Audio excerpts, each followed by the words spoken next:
35 வருடங்கள் தரத்திற்காக தேசிய விருது பொன்மணி பெட் கிரைண்டர் இன்னோவேட்டிவ் குவாலிட்டி. நாடாளுமன்ற இரு அவைகளும் மீண்டும் கூடியிருக்கிறது. அந்த காட்சிகளை பார்க்கலாம். अवसर मिलेगा, आप बैठिए तो सही माननीय सदस्यगण, आप सब अपनी अपनी सीट पर बैठिए।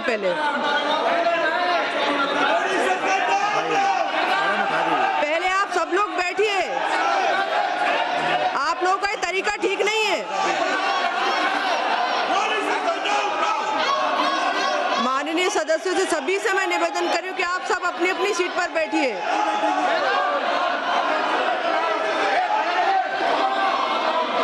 आपका जो व्यवहार बिल्कुल उचित नहीं है।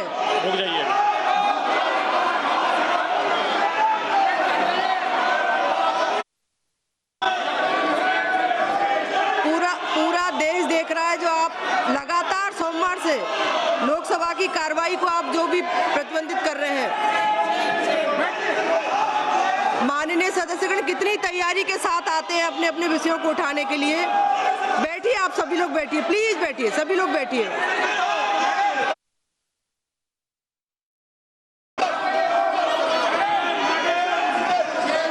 सभा की कार्रवाई 3 बजे तक के लिए स्थगित की जाती है।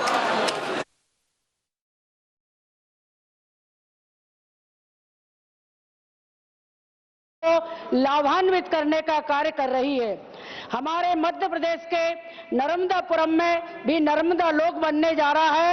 ये हमारे प्रधानमंत्री नरेंद्र मोदी जी के लिए भी और हमारे मध्य प्रदेश के मुख्यमंत्री डॉक्टर मोहन यादव जी के सभी ऐतिहासिक और धार्मिक स्थलों को विकसित करने का प्रयास है।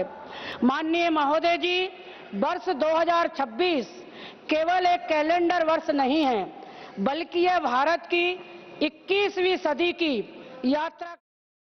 आप बैठे तो सही, आप सभी लोग बैठिए, आप सबको अवसर मिलेगा, आप बैठिए तो सही माननीय सदस्यगण, आप सब अपनी अपनी सीट पर बैठिए। पहले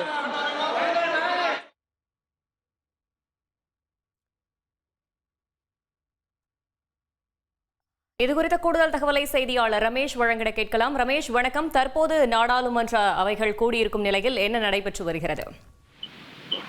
மக்களவை பிற்பகல் 2 மணிக்கு மீண்டும் கூடிய போது எதிர்கட்சிகளின் தொடர் அமளி காரணமாக பிற்பகல் 3 மணி வரை ஒத்திவைக்கப்பட்டிருக்கிறது. இன்று அவை கூடிய போது எதிர்கட்சி உறுப்பினர்கள் மீண்டும் இந்த இந்திய எல்லைப் பகுதிக்குள் சீன டாங்கி நுழைந்தது, ராகுல் காந்தி பேச அனுமதிக்கப்படாதது, இந்தியா அமெரிக்கா இடையேயான வர்த்தக ஒப்பந்தம் உள்ளிட்ட பல்வேறு விவகாரங்களை முன்வைத்து முழக்கங்களை எழுப்பினார்கள். அவை தலைவர் இருக்கையில் சந்தியா ராய் அவர்கள் இருந்தார். அப்போது எதிர்கட்சி உறுப்பினர்களை பார்த்து, ஏன் உங்களுடைய இருக்கையை விட்டு எழுந்து நீங்கள் பிரச்சனை செய்கிறீர்கள், உங்களுடைய இருக்கையில் அமருங்கள், எல்லோருக்கும் பேசுவதற்கான வாய்ப்பு கிடைக்கும், நீங்கள் இது போன்று பிரச்சனை செய்வது சரியல்ல, கடந்த திங்கட்கிழமை முதலே நாடாளுமன்ற அவை முறையாக செயல்பட முடியாமல் இடையூறுகளை ஏற்படுத்தி கொண்டே இருக்கிறீர்கள். ஒவ்வொருவரும் நாடாளுமன்றத்தில் பேச வரும்போது எத்தனை முன்னேற்பாடுகளோடு தயாராக வருகிறார்கள், அவர்கள் எல்லாம் பேச முடியாமல் போகிறது. எனவே நீங்கள் உங்களுடைய இருக்கையில் அமைதியாக அமர்ந்து அவை செயல்பட ஒத்துழைப்பு வழங்குங்கள், இது முறையல்ல என்று மீண்டும் மீண்டும் வலியுறுத்தி கொண்டே இருந்தார். ஆனால் அவருடைய வலியுறுத்தலை பொருட்படுத்தாமல் எதிர்க்கட்சிகள் தொடர்ந்து அமளியில் ஈடுபட்டதால் மக்களவை பிற்பகல் 3 மணி வரை ஒத்திவைக்கப்பட்டிருக்கிறது. தகவல்களுக்கு நன்றி ரமேஷ்குமார். 35 வருடங்கள் தரத்திற்காக தேசிய விருது பொன்மணி பெட் கிரைண்டர் இன்னோவேட்டிவ் குவாலிட்டி.